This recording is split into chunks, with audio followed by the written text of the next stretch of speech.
Senhoras e senhores, começamos agora mais uma transmissão do nosso Avelcast. Hoje, com a presença do meu amigo e assessor aqui da Avel, Giovanni Rezende, para trazermos um tema que voltou a estar em voga, as criptomoedas.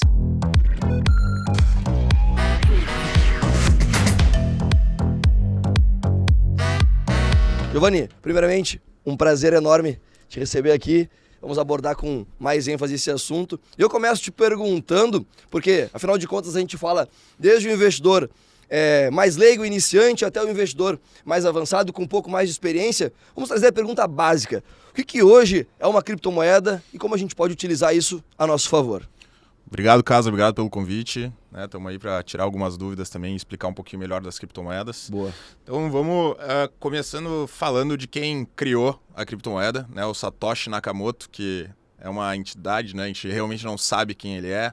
É só uma pessoa que há um tempo atrás, lá em 2009, após a crise bancária que a gente teve em 2008, liberou ali uma page que a gente chama, né, um documento explicando como é que o Bitcoin poderia funcionar. Então, ele trouxe o Bitcoin com o objetivo de ser um dinheiro digital.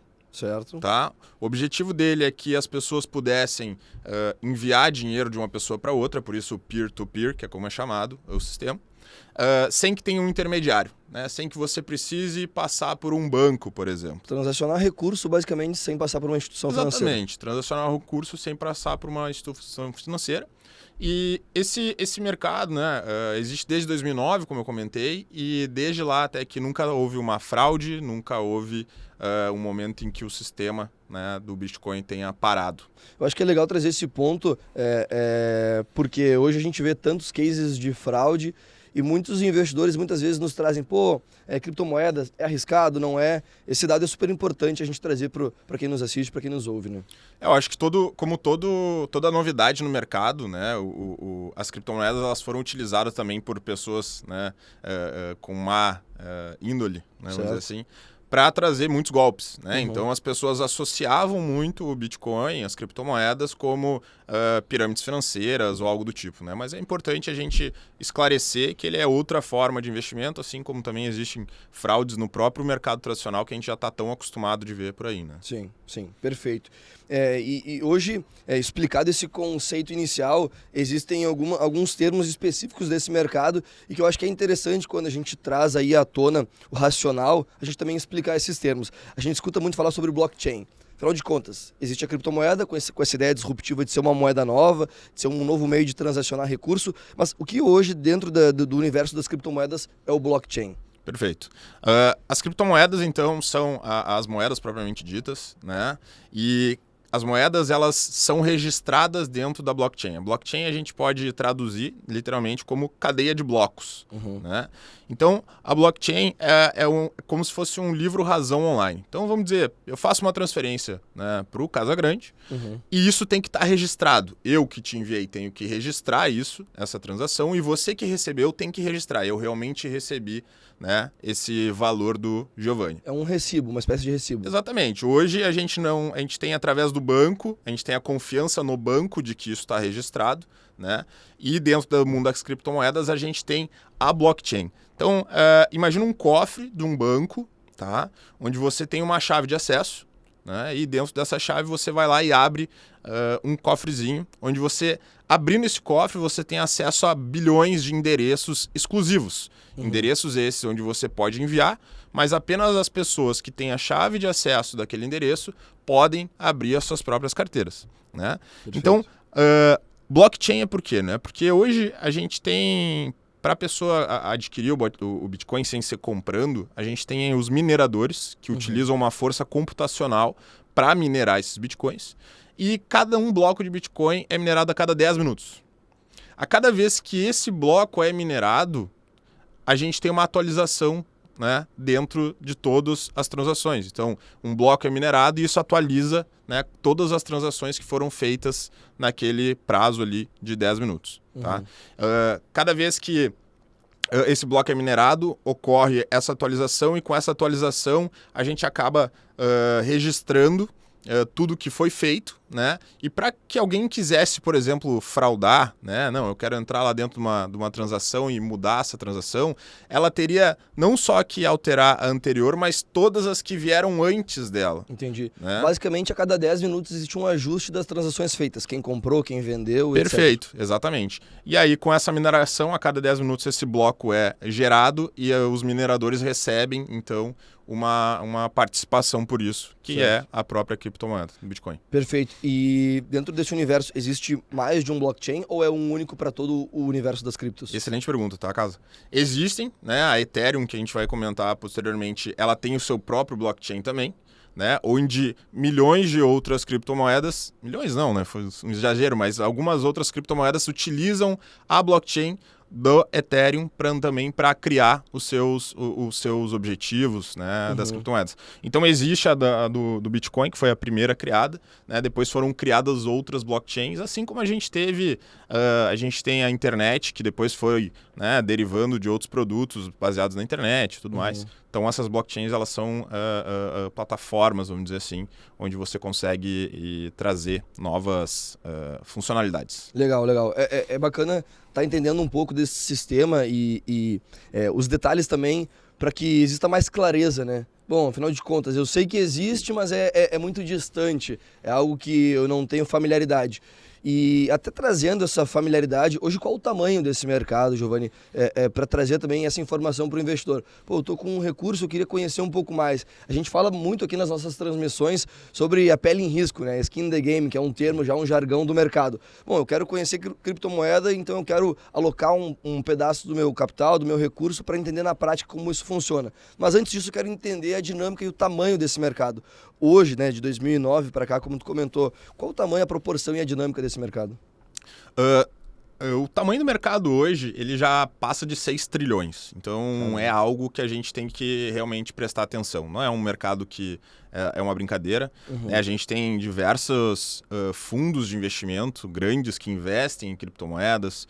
A gente tem a própria Hashdex, que é uma gestora só de cripto, que lançou também na Bolsa de Nova York o MSCI, que é o Nasdaq Crypto Index, né? Que é baseado, então, o Hash 11, que muitas pessoas devem conhecer, utiliza esse índice como referência para replicar aqui no Brasil. É um ETF na Bolsa Norte-Americana. É um ETF, exatamente. Legal. Né?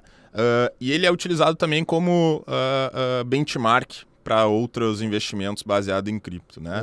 A gente tem hoje disponível no mercado fundos de cripto, fundos quant de cripto, as próprias criptomoedas disponíveis também como forma de investimento. A gente tem previdências privadas que já possuem fundo de cripto disponível. Legal. A gente possui também renda fixa digital, né? Que até a gente pode falar um pouco melhor depois, mas é um mercado que ele tem crescido de uma forma exponencial, se você for pegar um mercado bastante novo, mas que cresceu de uma forma muito rápida, e acredito que seja também igual à internet, né? A internet nos anos 2000 era aquela explosão, todo mundo tentava entender o que estava acontecendo, muitas pessoas não aderiram. O próprio Warren Buffett falou que na época que a internet, né, seria não uma piada, mas algo que ele não levava tão em consideração, e hoje a maior posição dele, por exemplo, é em Apple, que é basicamente uma empresa de tecnologia também.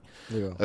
Então, o mercado ele é muito grande e hoje o Bitcoin, principalmente, ele representa 46% desse mercado. Ainda tem algo como o Bitcoin sendo a referência, sendo né, o ouro digital, como muitas pessoas chamam. Em segundo lugar vem a Ethereum e aí várias outras criptomoedas. E até era isso que eu ia te perguntar. E aproveito para informar quem está em casa que a gente entende essa demanda e essa necessidade de um maior esclarecimento. Então, já trago a novidade de que o Giovanni vai estar capitaneando essa frente aqui junto ao escritório na parte de criptos. Então, a gente vai definir um prazo aí a cada 10 ou 15 dias. Ele vai estar trazendo uma transmissão com novidades, aí sim aprofundando e detalhando um pouco mais. Mas voltando para a temática que nós havíamos comentado. Hoje tu comentou sobre Bitcoin como, digamos, um nome de maior peso nas criptomoedas e o Ethereum também. Perfeito. Além disso, se a gente fosse fazer uma analogia com a bolsa, né, com blue chips, small caps, hoje tu considera muitas novas moedas com potencial de crescimento? Sim, existem. Hoje, cada criptomoeda é um projeto. Né? Obviamente, tem milhões de criptomoedas que existem, de milhões de projetos diferentes, e aí fazendo também uma relação com a internet, quantas empresas de tecnologia surgiram lá nos anos 2000 e quantas existem hoje, ou seja, muita coisa ficou pelo caminho, Sim. muita coisa vai ficar pelo caminho nas criptomoedas, né? Mas o importante é a gente entender que é um mercado 24/7, né? E se levar em consideração o Bitcoin, como eu falei, nunca teve um problema, nunca teve uma fraude, né? Então a gente tem que começar a olhar para esse mercado como também uma alternativa, né? Ele tem um potencial muito grande. Existem muitas criptos diferentes, como eu havia comentado. Bitcoin ele é visto como uma moeda digital e a Ethereum, por exemplo, ela é uma tecnologia.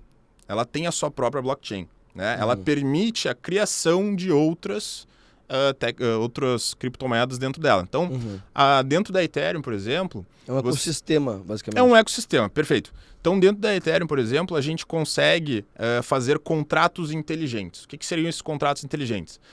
Você vai fechar um contrato de uma compra de um carro, por exemplo, você consegue fazer isso dentro da Ethereum, porque você tem uma pessoa que valida, né, uma pessoa que recebe e a pessoa que vende, isso é validado por um custo, que é o Ether, que é o token utilizado dentro da Ethereum, né? Então você, por exemplo, para de ter necessidade de ir num cartório. Porque a gente vai no cartório hoje e a gente paga, por exemplo, eu vou lá fazer um carimbo e provar que eu sou eu mesmo. Sim. Você tem isso dentro da Faz Ethereum. uma desburocratização do processo. Perfeito, exatamente isso. Né? Mas existem outras milhares de formas de você utilizar a Ethereum. Tem corretoras descentralizadas, né? Então imagina, a Uniswap, que é a mais famosa hoje, em março agora ela teve um volume de negociação que representou 5% do volume da Nasdaq.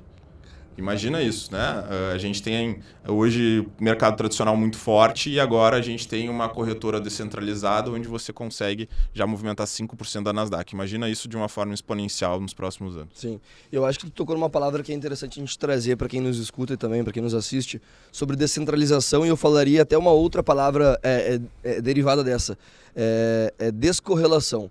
Hoje a gente enxerga um mercado muito dinâmico e que reflete muita coisa, muito globalizado. A gente está vendo uma crise nos Estados Unidos, na Europa, uma possível recessão. E aí o que isso impacta em Brasil? Então muitos investidores nos trazem justamente essa dúvida. Bom, como é que eu posso proteger meu capital? Como é que eu posso, de fato, tá descorrelacionando meu capital de risco político, risco econômico, risco Brasil? Eu acho que a criptomoeda ela pode responder muito bem essa dúvida, né? Perfeito. O objetivo da criptomoeda é ser uma finança descentralizada, né? A gente ainda tem alguma relação, né? Às vezes, em alguns momentos, até uma relação bastante forte com as criptomoedas, junto com o mercado. Vamos usar o mercado americano, que é o maior do mundo. Então, as criptomoedas elas são relacionadas bastante com o mercado de tecnologia. Então, a gente viu a Nasdaq caindo bastante nos últimos meses e anos, né? E o mercado de criptomoeda acabou sofrendo junto com isso, né? E depois a gente começou a ver uma recuperação e o mercado de cripto acabou também tendo uma recuperação, até porque ele é um ativo de risco ainda, né? As pessoas enxergam ele como um ativo de risco, e no momento que você tem uma taxa de juros alta, um mercado que está andando ruim, obviamente as pessoas vão fugir desses ativos de risco, né? Então o mercado de criptomoeda ele ainda é visto como algo especulativo, ele não é visto ainda através da tecnologia dele. Você vai explicar a tecnologia da Ethereum, você vai explicar a funcionalidade dela lá na frente, mas de fato o que as pessoas enxergam é o quê? É o potencial de valorização que a gente tem nesse ativo, né? Para ali na frente vender ele, botar lucro no bolso e tudo mais. Então, eu acho que principalmente, desculpa, até fazendo um gancho, eu acho que principalmente pela trajetória que ele teve em alguns anos, de um crescimento gigantesco, exponencial. Perfeito. E eu acho que o investidor como um todo, ele muitas vezes sente aquela dor de não ter aproveitado determinada oportunidade. Perfeito. Pô, eu poderia ter aproveitado e ter surfado essa alta, não aproveitei. Então, eu acho que vem muito em linha com esse ganho de capital que tu comentou, né? Exato. As pessoas, elas querem... e até por isso que é importante da gente começar a falar de criptomoedas já com os nossos investidores o quanto antes, porque não adianta a gente começar a falar quando tiver lá... Exato. Vai estar lá na Globo sendo falado, já passou o momento de você estar começando a entender e estar começando a investir, né? Então, tem diminuído essa correlação, né? Bitcoin com S&P 500, por exemplo, essa correlação tem diminuído. Então, tem sido, sim, uma alternativa de proteger o teu patrimônio, né? E, claro, para aqueles que querem ir mais a fundo, pensar um pouco mais também na tecnologia por trás disso. Legal. E eu acho que é interessante salientar, justamente baseado nessa descorrelação, a gente falou agora na última transmissão sobre Silicon Valley Bank, sobre essa questão bancária nos Estados Unidos. A gente já vê reunião após reunião do Fed tendo essa pressão por uma redução da alta de juros, né? Ou uma alta mais branda para aliviar um pouco a economia. A gente sabe que tem uma relação direta entre alta de juros e a performance das empresas, principalmente de tecnologia, na Bolsa por lá, né? Não só por lá, mas no mundo como um todo. E aí eu te pergunto, a gente está vendo uma crise ou uma turbulência bancária, digamos assim, de que forma isso impacta as criptos ou de que forma as criptos impactam isso? Tem essa relação? Perfeito. Agora em março a gente teve a quebra de 3 bancos, né? O Silvergate, Signature e o Silicon Valley Bank. Né? E essas quebras acabaram levantando um pouco de dúvidas sobre o mercado cripto também. Por quê? Porque 2 desses bancos, Silvergate e Signature, eles eram bancos muito importantes para as empresas de cripto, né? Elas utilizavam muito esses bancos, eles liberavam uma linha de crédito de liquidez, né? Interessante para esses bancos. E aí a gente vê a importância do Bitcoin, por exemplo, num sistema financeiro descentralizado. Né? Se a gente pegar hoje o S&P Regional Bank, o índice, a gente teve até o dia 15 de março uma desvalorização de 11,9% desse índice. O MCI... Início do ano, de janeiro a... Exato, até o dia 15 de março, agora, né? Há 2 semanas atrás. O MSCI European Bank, por exemplo, também é outro índice da Europa, a gente teve 10,1% de desvalorização dentro do mesmo prazo. Vamos caindo. Dentro desse mesmo prazo, a gente teve o Bitcoin se valorizando um pouco mais de 20%. Então... um alfa de mais de 30%, né? Exato. Então, algumas pessoas vendo, né, essa quebra bancária, realmente pensando uma alternativa de você ter uma proteção hoje dentro do teu portfólio. O ouro também acabou subindo um pouco, se valorizando. É algo que é utilizado há bastante tempo, mas com uma amplitude muito menor, né, do que o Bitcoin e criptomoedas em geral. Como é que tu vê hoje, Giovanni, essa questão das criptomoedas e a relação que essas criptomoedas têm com os bancos? Qual a necessidade que essas criptos têm ou dependência com os bancos tradicionais, sejam americanos, globais como um todo? A gente tem as empresas que têm projetos criptos, né? Então, vamos pensar aí no Silicon Valley Bank, desculpa. Esse banco ele tinha muitos projetos de venture capital startups em blockchain, né? Então, a quebra desse banco ele pode gerar um impacto aí momentâneo das pessoas, né? Ele tinha muita empresa, né, que estava dentro de blockchain, de cripto, isso pode impactar. Então, é mais a questão do medo do mercado mesmo, né? Mas as criptomoedas propriamente ditas, elas acabam não tendo uma relação com esses bancos, exatamente porque elas são descentralizadas. O objetivo delas é não terem uma relação com esses bancos, né? Mas alguns projetos iniciais, eles podem sim ter aí alguma relação, como essas linhas de liquidez que eu comentei ali que tinha nos 2 últimos bancos, tá? Legal. Eu acho que é bacana trazer, assim, eu estava me preparando para essa nossa conversa, afinal de contas é legal a gente elevar o nível do debate. E eu estava vendo um vídeo justamente do Fernando Ures, que é uma grande referência aqui para a gente também, e ele falou sobre uma certa interferência, ele usou até um termo de ataque regulatório dos bancos, do Fed, das instituições dos Estados Unidos, frente a bancos que tinham uma predominância em relação às criptos, né? Tinham dentro do portfólio de clientes empresas desse segmento. Até que ponto a gente acha isso de fato viável e por que também a gente vê esse suposto ataque regulatório? Tivemos a segunda maior quebra da história dos Estados Unidos, que foi o Silicon Valley Bank, né? Se a gente pensar lá desde 2008, foi a segunda maior quebra. E esses 2 bancos que eram mais importantes, o Silvergate e o Signature, eles eram bancos que trabalhavam muito com empresas com projetos de criptomoedas. Sim, vinculados a esse segmento. Isso, exatamente. E aí o que aconteceu? Com a quebra do Signature, por que o conselheiro falou que foi uma quebra forçada? Inclusive, né? Esse conselheiro, o Barney, foi membro do Fed dos Estados Unidos um bom tempo. Ele é considerado hoje um dos mais poderosos membros ali do Congresso, né? Exato. O nome dele é muito forte na economia americana.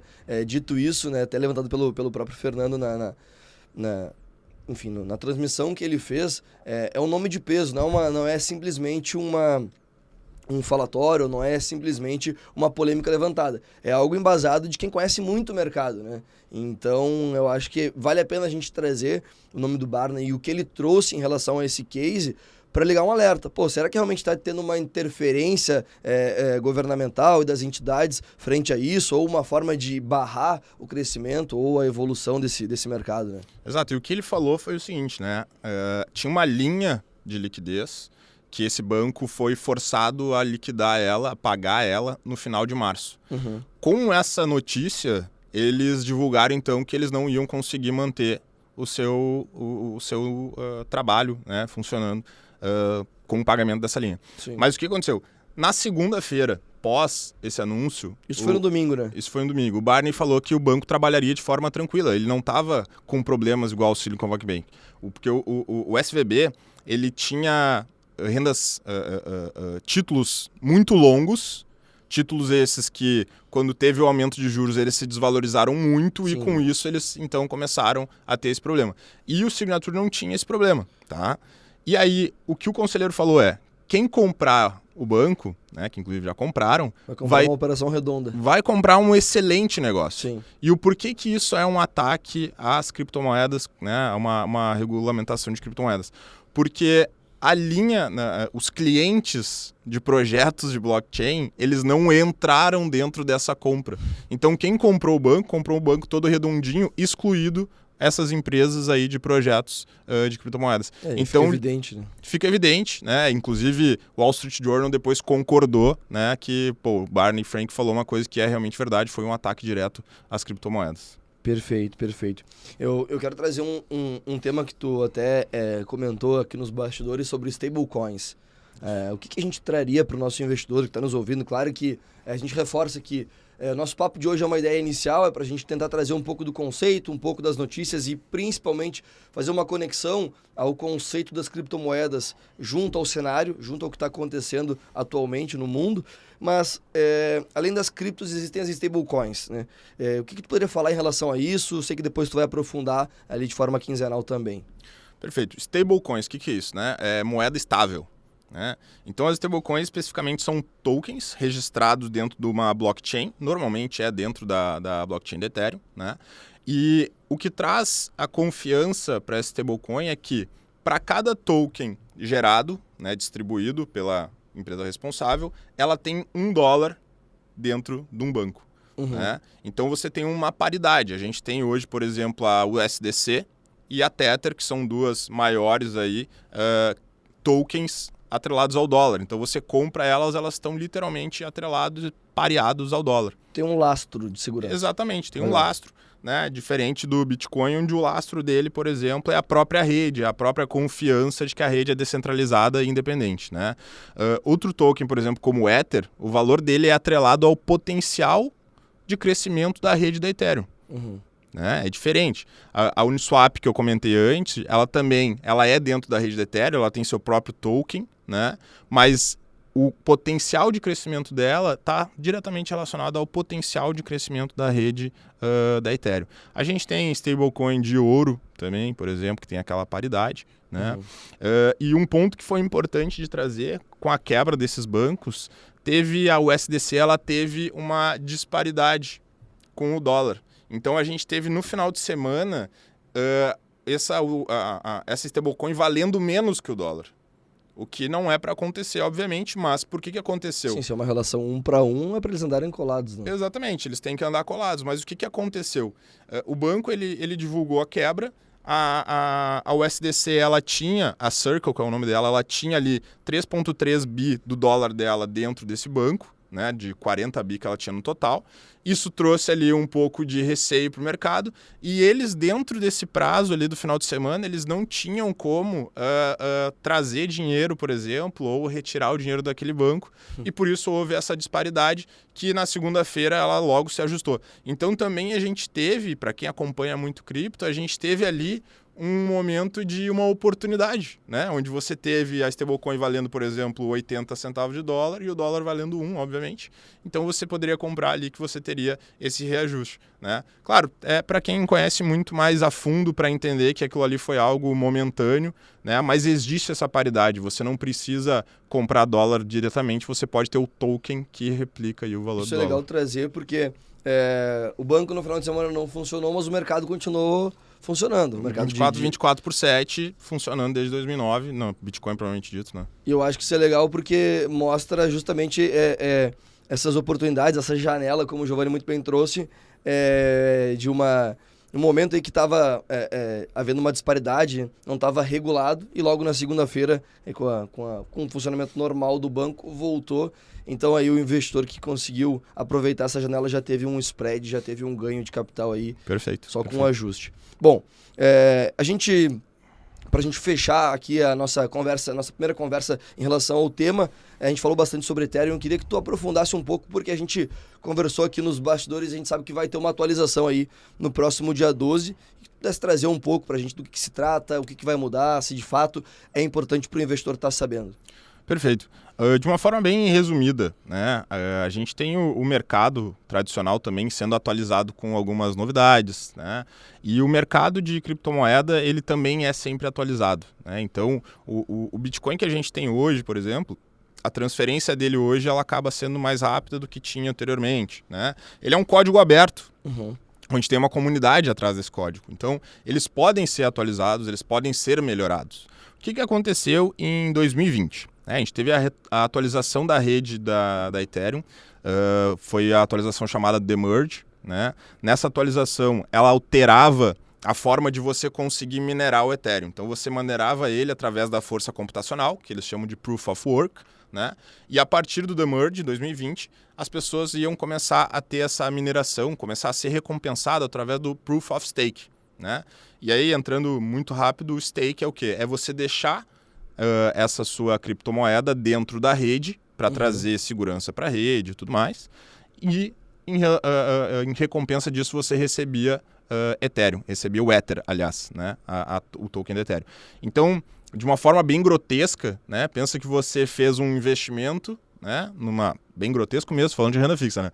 Fez um investimento numa renda fixa por um prazo ali de 2 anos, por exemplo, 3 anos, agora chegando na próxima atualização, e dentro desse prazo você recebeu uma recompensa por isso. É isso que aconteceu com o staking atualmente. E essa recompensa é em forma da própria cripto. Em Ether, você recebe essa recompensa em Ether, né?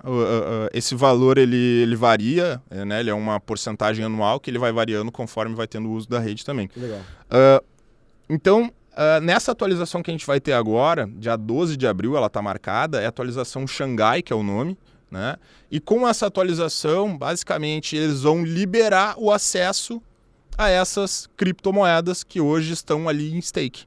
Então, quem estava com essa criptomoeda travada ali desde 2020, agora vai ter acesso tanto à criptomoeda quanto à rentabilidade que ela te gerou. Então, a gente pode sim, no curto prazo, ter uma venda muito grande, aquelas pessoas realizando lucro, né? Acredito que a grande maioria das pessoas que colocaram em stake entendendo o projeto não precisariam fazer essa venda, né? Até porque agora a gente está vendo uma valorização muito forte. Mas no longo prazo, isso traz uma grande segurança, porque ele vai chamar mais atenção. Imagina, você tem a criptomoeda e você não tem ela apenas com a valorização de mercado, aquela oscilação. Você tem ela também disponível para você deixar ali dentro da rede, que é segura, e receber também uma recompensa por isso, que é o quê? Né? É receber os Ethers. Eles chamam... Muito a grosso modo, seria como se recebesse um dividendo por deixar o recurso alocado na plataforma. Exato. Você literalmente está gerando uma renda passiva, Legal. só que em criptomoeda. Legal. Né? Então, olha o passo que a gente está dando. Né? Anteriormente era só um meio de pagamento, agora ele virou uma reserva de valor, agora ele já gera uma renda passiva. Né? Então é uma evolução que a gente está tendo muito grande, né? E de forma bastante resumida, essa próxima atualização vai ser para liberar essas criptomoedas. Que legal. Senhoras e senhores, hoje conversamos com o Giovanni Rezende, tive o privilégio de aprofundar um pouco mais esse universo sobre criptomoedas e reforço aqui que agora, a partir dos próximos 15 dias, teremos de forma recorrente um conteúdo sobre criptomoeda, podendo entrar ainda mais no detalhe e aprofundar esse conteúdo que de fato é muito interessante. Giovanni, mais uma vez, muito obrigado pelos esclarecimentos e por a gente conseguir bater esse papo que de fato foi muito proveitoso. Obrigado, Casa. Obrigado aí a todo mundo que está nos assistindo. Acho que é muito importante a gente trazer à tona, né, tudo que é de mercado, não só mercado tradicional, mas alternativas que a gente tem fora. E aguardem aí pelos próximos dias que a gente vai trazer ainda muito mais novidades. Valeu, pessoal. Até a próxima. Tchau, tchau.